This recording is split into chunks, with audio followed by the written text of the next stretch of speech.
we've reached the point where we think our opportunity really has merit. And now it's time to begin to formalize our thoughts on it, and that's the business plan. There are a couple of things you want to keep in mind. One, the business plan is a living and breathing document, and it's one that's probably going to be revised, and that's why we call it an iterative process. I can demotivate you when I can tell you that the business plan is probably outdated shortly after the time it rolls off the printer. And I can also tell you that a lot of folks don't like to read business plans. And so you go, what's the point then? The point is that the act of writing the business plan is going to cause you to organize your thoughts, and it's going to cause you to look at the business from any number of different angles.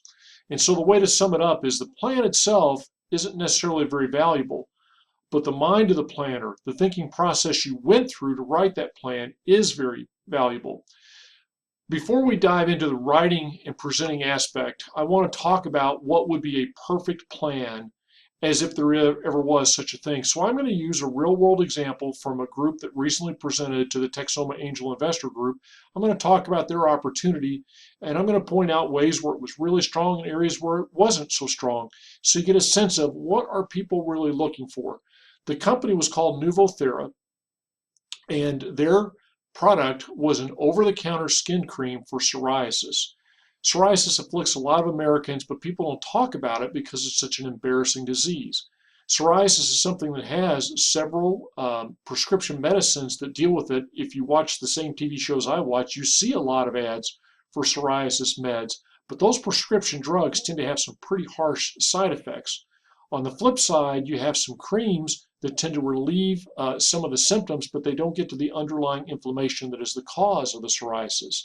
Nuvothera thinks it has an over-the-counter drug that is going to be more effective than any skin cream because it does address the underlying inflammation that causes the psoriasis problem, but it does not have the harsh side effects of the prescription drugs, nor is it as expensive. So you can see the legitimate opportunity. Lots of psoriasis sufferers, excuse me, a treatment regimen where there are products that do treat psoriasis, but none of them really do it very well, meaning inexpensively, without a lot of side effects, will work for the long term.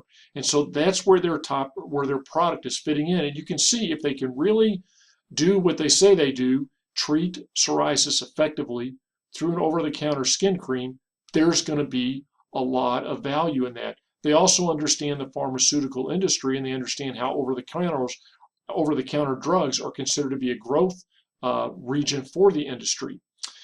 Are they ready to deal with their competitors? Because we know that the marketplace is not static. The management team.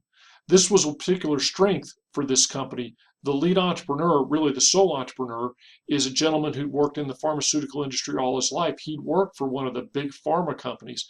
His last job was to look for small companies that could be bought by big pharma companies to augment their product lineup.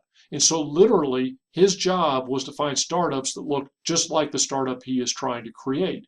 And so he knew the industry. He knew the approval processes for the drugs. He also knew what it was going to take to be bought, which is getting down to that harvest potential. The weakness, if there was one for the management team, is he didn't have any small company experience. And so he didn't have that kind of profit and loss leadership experience that you would like to see. The firm organized in a very legal, ethical manner. So it was set up properly. This particular company was an LLC. All that was done well. And he also understood the intellectual property requirements. He understood the patenting that was going to be required, and he understood the FDA clearance procedures that were going to be required. Specifically, he understood that he wasn't going to have to go through a lengthy FDA clearance procedure, and that was a big deal. You would think that it was best if a business plan glosses over the risks. Really, believe it or not, that's not the case. Investors want to see that the entrepreneurs understand the risks involved and that they have a plan to mitigate those risks. In the case of Nuvothera, there were really two risks. Would it work? And they were doing some product trials to verify would it work. And two, would the FDA really approve it? And so that was another thing that he talked about, why all the steps he was taking to make sure that this was something that the FDA would sign off as no detailed testing, no approval required. Then the financials have to be realistic. We'll talk a lot about in the money section that all we know about pro formas is that they're wrong. They're never exactly right because who could ever guess exactly what your sales are going to be? But they have to be realistic and they have to have a realistic return on the investment. And then lastly, there has to seem to be a reasonable deal possible. Watch Shark Tank, and sometimes you'll see people come in and they'll say, I'm looking for to raise $2 million in return for 2% of my company. And the entrepreneurial finance will look at what that would translate to in terms of valuation. But it's not realistic, and that is a real deal killer. So now let's talk about business plans. Business plans are very quote unquote cookie cutter kinds of things in that you should follow the standard format. People are used to reading business plans and getting certain things out of the certain plans, and you want to stick with that. So it's not a matter of what you do right, it's a matter of what you do wrong. Get creative in the format, get the tone wrong, and I'll talk about that on the next slide. Be sloppy. Nobody impresses anybody by having misspelled words or bad punctuation in a plan. Nobody reads a poorly grammared, poorly written plan and says, oh, this person's a genius, I definitely want to invest. The only conclusion they can reach about you is a negative one. On the flip side, they don't want it to be too ornate, because if it's gold plated, the perception is these people don't know what to spend money on, they're just going to waste my money. Another common mistake is not being specific about the market. A bad example of this is there are 1 billion people in China. If only 1% of Chinese people buy my product, that's 10 million customers. Well, why would 10 million Chinese buy your customers? So you want to be very specific about the opportunity in the market. And you want to include facts whenever possible. An example of this is I listened to investors receive a pitch once on investing in a radio station. You would think, terrestrial radio, isn't that dead? And he had some great statistics that showed that the profits and listenership were actually going up at that time, which is contrary to the popular thought, but because he had the data to back it up, people thought, okay. Again, being wrong on the financials, either wildly optimistic or so pessimistic that doesn't look like any money is to be made. And then investors want to see that the entrepreneur has skin in the game. In other words, they don't want it to be easy for you to quit. They don't want to invest $1 million into your business and then you suddenly find, oh, I got this great job offer for making $500,000 a year. I think I'll shut my company down and go do something else. They want you to be invested. This slide talks about the standard format. The Portable MBA has its own take. There are lots of different ways to do these, subtly different ways to do these. The main thing is that you basically stick with the basic right flow. Very important is that you get the tone right. This is not a case for marketing hype. Do not channel your inner Billy Mays and talk about this is an unbeatable opportunity that you'd be a fool not to invest in. Investors don't want to be talked to that way. Partners don't want to be talked to that way. And keep in mind, you are not selling your product, you're selling your business. And let me illustrate that with Nuvothera. He should not start out his business plan by saying, do you have plaque psoriasis and it causes you so much problem? Well, guess what? The majority of the people that are going to potentially invest in his business don't have plaque psoriasis, but they may know somebody who does, and they may understand, even if they don't know anybody who does, because people don't tend to talk about it, that it's a huge market and there's a lot of money to be made. So very optimistic and professional selling of your business. Now let's talk about presenting the plan, and you're going to find that this face-to-face interaction is very important to sell a plan. Nobody ships out business plans and gets checks back in return. The first is the elevator pitch, very time constrained, 60 to 90 seconds, and you're going to do this on your OP assignment, and you're going to find they're not easy to do. I'll give you a tip. Write it out word for word, and then memorize it. That's the easiest way to do it.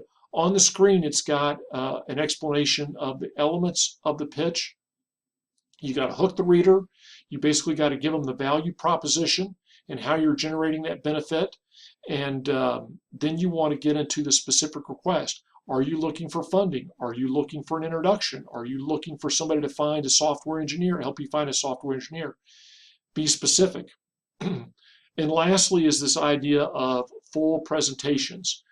Typically, you're going to have 10 to 20 minutes. In the Texoma Angels, we allow 15 minutes for the presentation and 15 minutes for questions and answers. Now, here's an irony.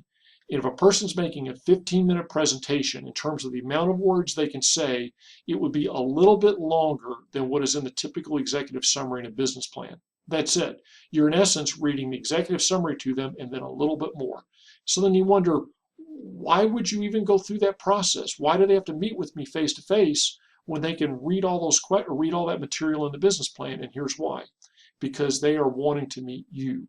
They're measuring your passion, your knowledge, your personality. Is this someone they can trust? Is this someone they can work with?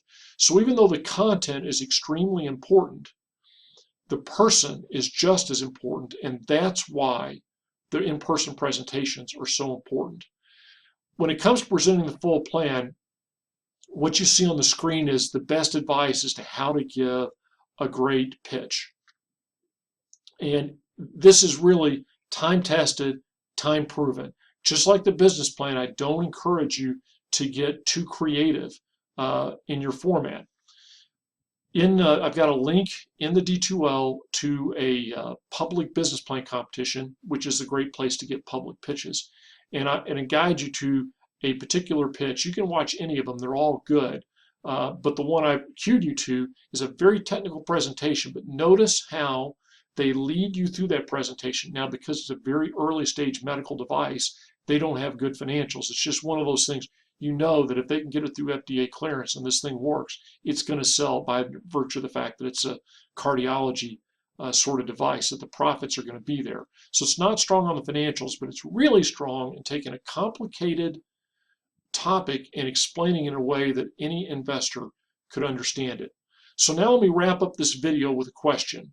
How do you know you've bombed your presentation? How would you know? Here's how. You get to the end of your presentation, you're all sweaty, you're all passionate, you're all worked up, and you end it and you go, what does everybody say? Any questions? And there are no questions. That's because they're not interested. And that's how you know you've bombed in your presentation.